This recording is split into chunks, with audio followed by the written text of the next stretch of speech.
les extrasystoles, on a dit que ce sont des systoles anticipées, ce sont des systoles précoces et qui indiquent qu'on a stimulé le cœur pendant la phase de diastole. Parce qu'on a dit que lorsqu'on stimule le cœur pendant la phase de systole, le cœur ne répond pas. Le cœur reste indifférent. On a parlé de période réfractaire. Maintenant, lorsqu'on stimule le cœur pendant la période donc, de diastole, le cœur va réagir. Mais maintenant, il y a deux types de réactions. La première réaction, on a des extrasystoles décalantes. C'est ce qu'on va voir d'abord. Donc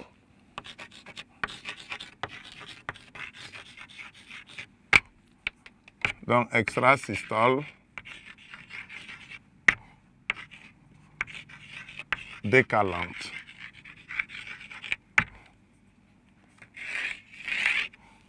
Donc, cela s'observe lorsque on porte une stimulation sur le cœur, au niveau donc du nœud sinusal ou au niveau du sinus veineux. Si c'est un cœur de batracien, on va parler de sinus veineux, mais si c'est un cœur de mammifère, on va parler de nœud sinusal. Donc, on porte une excitation sur le nœud sinusal pendant la phase de diastole, la phase de repos. Et on va observer l'enregistrement suivant, donc le cardiogramme suivant. Donc ici, le cœur bat à un rythme normal. Voilà, donc ensuite, on va porter la stimulation, voilà, pendant la phase donc, diastole. Donc, stimulation sur le pacemaker. Donc, sur le nœud sinusal. Si on suppose que c'est un cœur de batracien, un cœur de mammifère. Donc, on va constater, bien sûr, l'extrasystole qui est là. Et ensuite, donc je vais continuer après mes cardiogrammes. S'il n'y avait rien, voilà, en bleu, voilà. S'il n'y avait pas eu d'extrasystole, on n'avait pas stimulé le cœur au niveau du nœud sinusal pendant la phase de diastole, voici le rythme du cœur. Mais maintenant qu'on a stimulé, il y a eu extrasystole. Il y a eu extrasystole et on constate que le cœur bat, mais il y a un décalage entre le rythme, donc sans stimulation, le rythme normal qui devait être en bleu et le cardiogramme qu'on observe donc après l'avènement de l'extrasystole. Il y a un décalage entre les deux cardiogrammes. Donc c'est pourquoi on va parler d'extrasystole décalante. Et donc l'extrasystole décalante se fait sans repos compensateur. Il n'y a pas de repos compensateur et ça montre que la partie du cœur qui a été excitée est un pacemaker. C'est l'entraîneur cardiaque, c'est le centre, le foyer de l'automatisme cardiaque qui a été excité. Et vous voyez que le rythme qu'il impose, c'est ce rythme-là que tout le reste du cœur va donc suivre. Donc, tout le monde va suivre ça parce que c'est lui le grand patron. Voilà, il emporte tout sur son passage. Donc, ce qu'il veut, c'est ce qui se passe. C'est pourquoi en blanc, vous avez vu, à partir du moment où il y a le décalage, il impose ce décalage-là à tout le cœur. Donc, il n'y a pas une autre possibilité de revenir à l'ancien rythme-là qui est en bleu. Donc, c'est ce qui provoque le décalage donc, entre les deux rythmes. Le rythme qui devait être le rythme normal sans l'extrasystole et le rythme après l'extrasystole qu'on a donc schématisé donc, en blanc.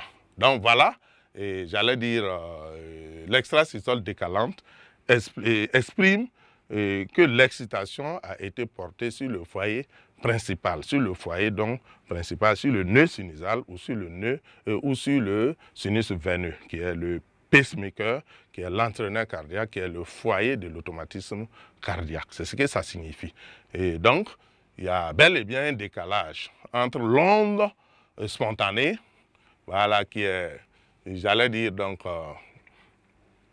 ici, en bleu, automatique, et l'onde provoquée. Donc, il y a un décalage entre les deux. Donc, c'est pourquoi il y a un décalage aussi au niveau donc, des deux cardiogrammes. Donc, on va parler d'extrasystole décalante.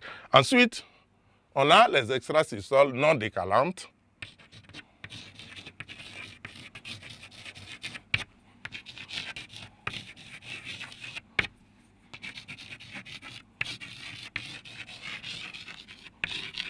Donc ces extrasystoles-là sont observées lorsque l'excitation est portée sur le ventricule, donc au moment de la diastole. Donc lorsqu'on porte une excitation sur le ventricule, une stimulation sur le ventricule, qui est, comme on le sait, un foyer secondaire. Voilà, il contient le foyer secondaire, notamment le nœud donc, septal, le faisceau de His, notamment le faisceau de His. Donc c'est un foyer secondaire. Donc lorsqu'on va porter une stimulation sur le ventricule, donc on va avoir, voilà, donc notre cœur qui bat à un rythme normal. Ensuite, voilà, paf, on envoie donc une stimulation sur le ventricule. Mais, comme je l'ai dit, tout ça, c'est pendant la phase de diastole. Donc, stimulation sur le ventricule.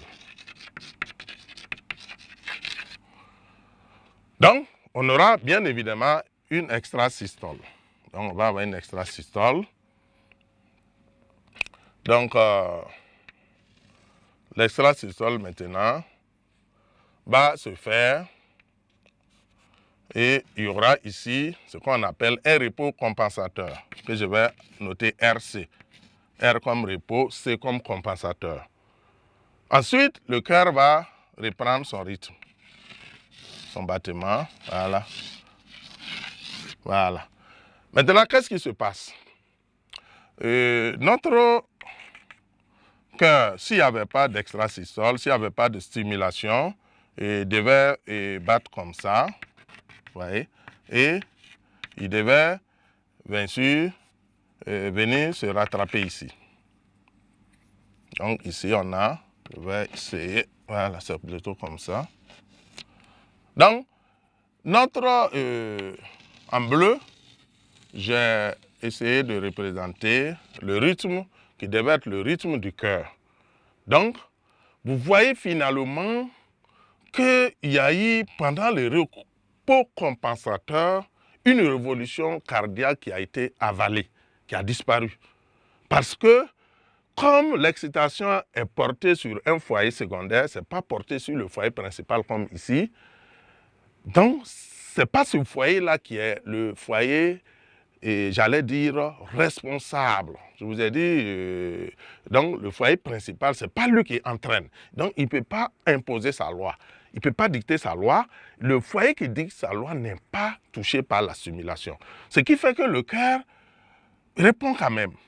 Il y a eu extrasystole avec repos compensateur et qui a avalé une révolution cardiaque, une contraction, et le rythme revient à la normale.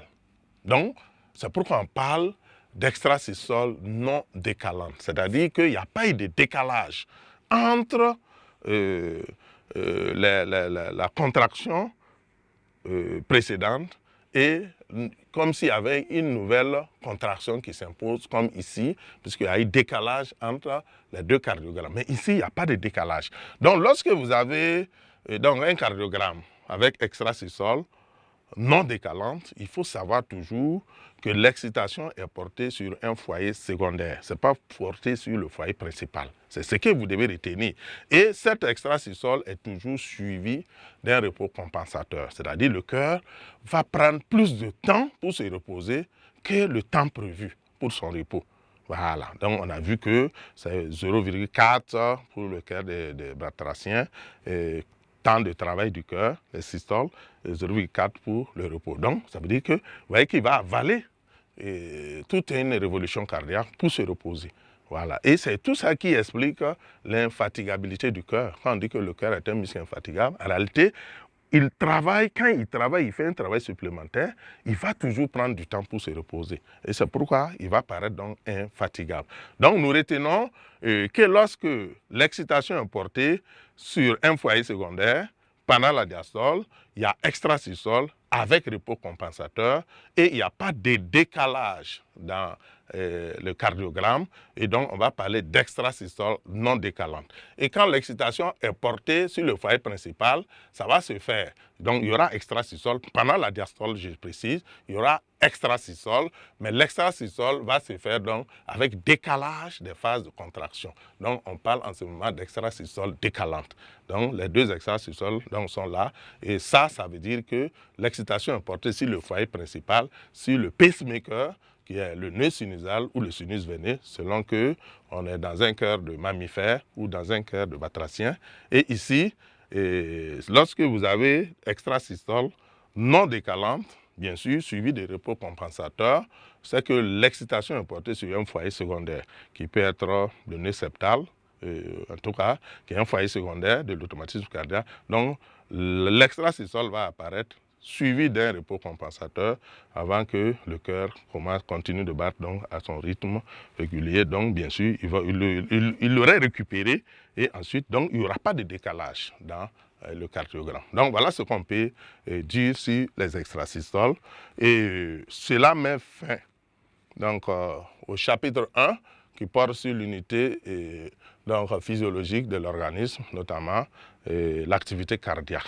Okay. J'espère que nos explications vous ont apporté un plus.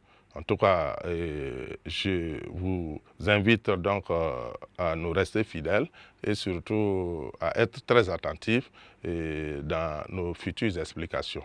Il y aura bien sûr des exercices pour approfondir toutes ces notions, et donc nous vous invitons donc à rester fidèles et bien sûr à suivre la suite de nos explications au niveau de ces exercices. Je vous remercie.